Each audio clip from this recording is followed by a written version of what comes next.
నేను మీకు మా ఊర్లో ఉన్న శివాలయాన్ని అయితే చూపిస్తా. శివాలయం చెప్పి వినాయకుడిని చూపిస్తున్నాను అనుకోకండి. ఫస్ట్ వినాయకుడికి దర్శనం అయిన తర్వాతే శివాలయంలో అయితే దర్శనం చేసుకోవాలి. అభిషేకం అయినా సరే ఫస్ట్ వినాయకుడు చేసిన తర్వాతే లోపల శివాలయంలో అయితే చేస్తారు. ఈరోజు మండే కదా అనేసి మేమైతే మా ఊరు శివాలయంలోకి అయితే వెళ్ళాము.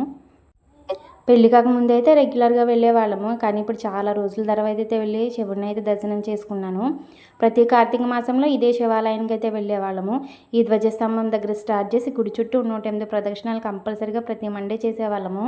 నాకు ఈ గుళ్ళోకి వెళ్ళంగానే అవన్నీ కూడా చాలా మెమొరీస్గా అనిపించాయి.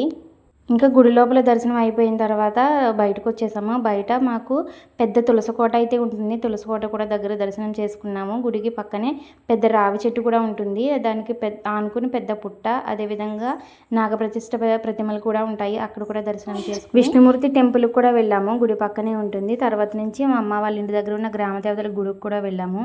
ఆ వీడియోలన్నీ నేను నెక్స్ట్ వీడియోలో పోస్ట్ చేస్తాను. అంతవరకు మన ఛానల్ని చూస్తూనే ఉండండి. Do subscribe for more videos. Thank you so much for watching. Bye bye.